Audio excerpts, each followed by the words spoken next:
Middle America is getting destroyed in America today. It's a very different economy. Inflation isn't moving. It will hit $5 in less than a week. Brace for impact. High gas prices around the corner for you. America is going to be very, very upset the next few months. Jerome Powell says Fed will wait to cut rates, and that is not good for a lot of people that were hoping to get rates being cut. Oil, direct Iran-Israel war could spike oil. Ready? $30 to $40, which means if you're paying in California right now $5.50 a gallon, you'll be soon at $8 a gallon if it goes up 50%. The U.S. freight recession keeps getting deeper. The average American doesn't know what a 401k is. The Federal Reserve will not be making rate cut. 12-month core PCE inflation, which is one of the most important things we look at, is estimated to have been little changed at 2.8%, and the 3- and 6-month measures of inflation are actually above that level. So we've said at the FOMC that we'll need greater confidence that inflation is moving sustainably toward 2% before it would be appropriate to ease policy. What does that mean to the average person?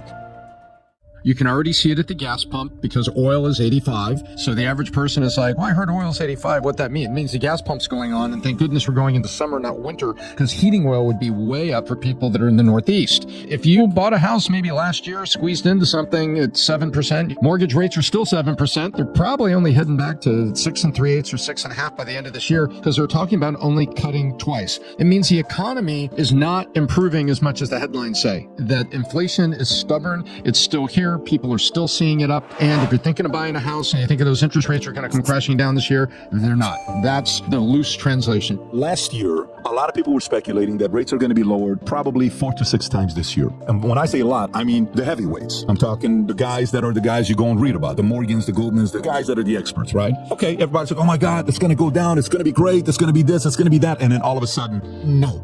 Another month. No. Inflation's not dropping. Inflation went up 0.5 point. So now all of this is continuing the way it is to where we're at today. When you look at all that, it's even a potential mild recession the second half of this year. Mild recession. So they won't announce that, obviously, but U.S. crude oil falls below $85 as traders discount Iran-Israel war at risk that we have. So direct Iran-Israel war could spike oil by $30 to $40. You know who says? Bank of America says. Through 2025, and Brent potentially reaching $130 and U.S. crude oil soaring to $123 if Iranian crude suppliers are disrupted by up to 1.5 million barrels per day. You have inflation, that's one thing. You have interest rates, that's one thing. You have unemployment, that's one thing. You have oil, gas prices, that's one thing. All those first things you mentioned is like the flu. If oil moves like that, it's cancer on the economy. Tell me why. Because oil affects everything. Oil affects fuel, just transporting goods back and forth. And by the way, the U.S. consumer is so much in debt right now, we have a freight recession going on where the amount of freight being transported around is down. You have that. So if oil goes up, air travel goes up immediately. Energy costs, just basic energy costs for your car goes up. Plastics go up. Plastic starts in a barrel of oil. Freight goes up. Oil affects everything. It's like the bad domino to fall in an economy. And by the way, they're saying, oh, it's under 85. The peak a year ago was 93.95. So we're all the way back up within $8 of last year's peak where we were panicking, and Joe Biden opened the Strategic Petroleum Reserve to take excess oil out there to kind of help the price. I mean, we're within shouting distance of this. The economy is not nearly as good as it seems. United States oil extraction need about a $60 a barrel to make a buck. 60, 65. The oil sands in North Dakota and Alberta, they need about $55. It's more expensive to get the oil out of the shale as opposed to just plugging a hole in the ground in the Gulf of Mexico or in West Texas. So United States is a very happy place if oil just sits right there at 60. So you think, well, 85 to 60 is not too much. That's 25% more. I mean, you think 25%, that's bad inflation. And if it hits on $100 or 120, that's exactly double. 65 is a happy place. Should we expect any stability from any of this anytime soon, or is it just like, get used to the chaos? I think we need the Middle East to calm the F down. That will settle the oil market. Check this out. This is the petroleum and other liquids. This is specifically oil, right? U.S. crude oil, early 70s to today. These companies need to make profit, right? This should give the average person a sense of what could happen. July 2022 gas prices in Americas. You're looking at $4.94, $4.99 peak. That's the national average, not California. $4.99 peak national average. $5. Yeah. So what is the national average right now? $3.64. Yep. So let's just say $4.99, $1.36 more. What's $1.36 on $3.64? 37%. If this thing all of a sudden today goes from where it's at to 125 a barrel, gas prices national average will be 550. So gas prices could go to 750 in California for regular, not premium. It'd be $8 for premium if this thing hits 125 bucks. That's what you need to know. Some people, go on dates on Ubers. Can you imagine, like, now you have to cut down your 2 days to 1 day a week? Catastrophic for Ubers, the Lyfts, all these different kind of things that takes place. But that's what this means, basic math, what it could affect. And by the way, this is not just going to affect this Uber, food, everything's going to be going up. And this is the one thing that people will directly feel. This number they'll feel. Let me translate even further. That means to fill your tank with gas, the average fill up I've read is 12.5 gallons. At that price, you're looking at $100. The U.S. freight recession keeps getting deeper. J.P. Hunt, a leading freight company, experiences a significant decline in stock value following disappointing first quarter earnings, with profits plummeting by $70.3 million compared to the previous year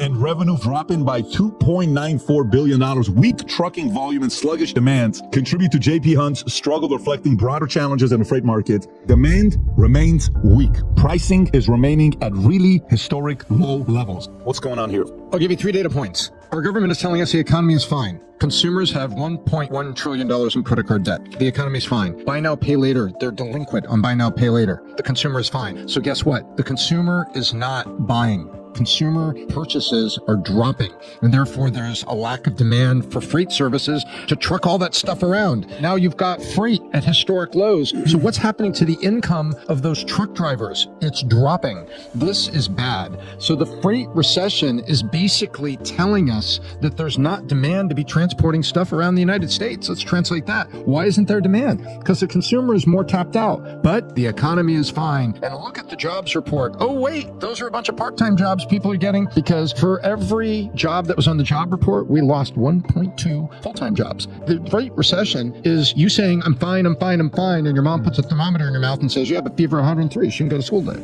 By the way, transportation as an industry. We had one of our clients that we're consulting for, guy's doing 40 million a year. He's down 70% due to not getting loads. And I said, why are you not getting loads? Then another guy jumps in who's part of this mastermind. He says, yeah, we're experiencing, whether it's on the load side where you receive loads to go, whether it's your own trucks right now, guys are selling their trucks because their trucks are not moving. The only way trucks make you money is when they're moving. If they're not moving, they're sitting there like, I don't even know why I'm making these payments. Here's a few things that you have to keep in mind. No matter what business you're in, you have to understand the ambition of your opponent and never downplay the ambition of your opponent. Okay, so guess what? Russia is ambitious. And what's their ambition? Leave us alone. We want to be a superpower. We want to be somebody that you cannot be messing around with. And we want the respect. Russia's got how many nuclear warheads? They got plenty of them. You can put the ranking and kind of see this. China. Yeah. What's China's ambition? China's ambition is clear. They want to be the biggest superpower in the world. Great. What's Iran's ambition? Is it ambition, or is Iran driven by hatred? What is Iran driven by? Is Iran driven by selling their faith to the world? Like, is Russia driven by selling their religion to the world? No. Russia is driven by selling their power and imposing their power and their history to the world. True. Is China driven by selling Buddhism? So what's China's trying to do? They're just trying to tell you, we're better at strategy than you, and we're going to be better generals than you to take over, right? So the ambition there is economically to say, we're going to be a superpower, right? Here's the article from New York Post. Workers complain sales are down as inflation continues to pound the economy. And it's getting even worse. Inflation has been pounding the economy, and sex workers are saying it's more expensive for them as well. Let me go into the inflation story here. So high inflation is costing Americans an extra $1,000 a month. An extra $1,000 a month. This is from Fox Business. Americans are facing significant financial strain due to high inflation, with households needing to pay an extra $227 a month compared to a year ago, totaling $1,069 more than 3 years ago. Financial pressures on households, especially low-income earners, housing and gasoline costs were primary drivers of inflation, and rents up 5.7% from previous year, and gasoline prices up 1.7% during the month. Food prices also saw a 0.1 increase, contributing to a 1.2% rise from previous year and a staggering 21% increase since January of 2021. So that means if you were making $100,000 a year in 2021, you need to make $121,000 a year to be able to maintain the same exact lifestyle just in that period, which is 3 years. Let's do fun with math again, but this is no fun for the consumer. $1,069, I did the calculation, in most U.S. states, leaving out New York and California, because this would be even worse, is $12,500 pre-tax. So 3 years ago to now, you would need $12,500 a year, and then you do tax on it, it's almost $15,000. That means if you didn't get a $15,000 raise, so you can have that $1,069 a month, then you are behind. So all the headlines about, oh, the stock market's up, Magnificent Seven, S&P, oh, this is good, inflation's down. The long-term effect on people has been catastrophic. Right now, this inflation, this is real. And recently, they were having headlines. People saw PPI. It stands for Producer Price Index. So let's just think, Producer Price Index. Producers are people that make things, like Nike that make shoes. And so what do they pay more for all of the fabric and everything that goes into a shoe and the cardboard box? That is the inflation hitting them. When producer prices go up, you can set your watch for 90 days later, those products go up. Basically, inflation continues to go up. So Americans are looking for second jobs, looking for side hustles, and are looking for ever more ways to see if they can trim the budget or save a few bucks or find lower cost alternatives in an economy that is biting them hard. That is true. That's for sort of our economic indicators of discretionary spending. What are we going to see with this article? I'm actually curious. Yeah, well, if you look at the countries all around the world, the inflation is not just here in America. We know that that's sort of the obvious, but America actually has recovered pretty well based on the rest of the world. So here's some of the countries with the highest inflation at this point. Zimbabwe, I think it's like 500% ridiculous. So America, if you believe the numbers, is sitting at 3.7%. Okay, compared to the rest of the world. Here's China, somehow not even at 0%. Can't believe the data that comes out of China. I feel like I just had a flashback to a week and a half ago. The cumulative inflation rate over the last 3 years is killing the American middle class. And you can look at it right now and say, is it good that inflation is down? Well, it's good that it's down, but it's not as low as it needs to be. And the cumulative effect over 3 years is pretty bad. People, save that money. You need more money to save the money. And these poor people are now $1,100 a month, a freaking month, 15 grand a year before taxes, worse off than they were 3 years ago. That's pretty harsh. It's good to look out there and say, wow, you know what? The inflation rate is down when I'm eating ramen noodles and I've got major U.S. companies suggesting I have cereal for frickin' dinner. So Bill Ackman says, student loan forgiveness sounds great for borrowers overburdened with high interest rate debt that they cannot repay. The problem is that the subsidy appears to be principally to more affluent families at the cost of burdening those who didn't attend college or whose parents saved send their kids to schools. It should be illegal for a president to buy votes by transferring funds from certain citizens to others he believes are more likely to support him in an election. He's 100% right. There's a difference between you're talking about inflation isn't as bad as some people think it is. You know who's feeling it? Middle America is getting destroyed in America today due to pathetic policies that we have. The reason why it's rough, it's because they can't move that number with inflation. They keep talking about unemployment, and the unemployment numbers are up. The unemployment numbers that we hear about are a couple different things. The point is, we can sit there and talk about unemployment. They don't calculate people that don't want to go back into the workforce, and they calculate if a person has 3 jobs, they calculate it as 3 different people having a job. It's not 3 different people having a job. It's one person has 2 or 3 jobs. So people are desperately having to work multiple jobs to make ends meet today. And you know who feels that? Middle America does. You know who doesn't feel that? People that are doing okay financially. So the policies are finally hitting the people that are feeling it, and they're making noise. By the way, earlier, we asked the questions of who this Iran-Israel war is going to impact the most. Gas prices. Yep. If it goes to 5, again. If it goes to 6, again. If it hits the 7, 8, 9, 10 number over the next few months, you already know what's going to be happening if that takes place. And by the way, this is happening. How much oil are we personally producing right now being self-sustaining? We do know this. If there is a major disruption, trying to get the price of gas down, the Strategic Petroleum Reserve, which is reserved for war times and crises, so America's got energy at the time of crisis. And Biden flooded the market with it to put excess supply out there to bring the price of gas down for the sake of presidential approval ratings. Yes, that's what he did. And right now, what we're using per day, 20 million barrels, and we don't have a Strategic Petroleum Reserve. So worldwide supplies get disrupted, or our own production gets impacted, Pat. Guess what happens to the price of a gallon of gas? It will hit $5 in less than a week. Wow, that's pretty wild. So guess what, Middle America? Brace for impact. High gas prices are around the corner for you. Gas prices are obviously a major part of people's expenses when it comes to their car. I always say there's the big 3 expenses that you have: your housing, your transportation, your food and beverage. But back to the larger conversation we're having about the economy, this is on multiple people. It's on, obviously, the administration, the president, Treasury Secretary Janet Yellen. Some of this is on Jerome Powell. We've said that he's done a pretty good job, but I'm a fan of personal responsibility and personal finance. At what point is it up to the person to make better decisions with their life? The common theme, 2/3 of Americans are living paycheck to paycheck. So 100% I want to see inflation come down. We're at, 3.7%? CPI is a little bit higher. We'd love to see it down to 2%. We'd love to see it. But the reality is that most Americans need to focus on what's going on in their house, not on what's going on in the White House. That is true. Inflation isn't moving. And a lot of people right now, most of the guys are talking about, Pat, I've been in transportation. I experienced 70% dip. I've been in a mortgage business. I experienced 80% dip. When is this thing going to turn around with interest rates? What's going to happen? And even in the market right now, I made an offer on a building. The other day, guys like, what kind of an offer are you wanting to make on this building? We made a $60 million offer. And I said, cash, we'll close in, whatever.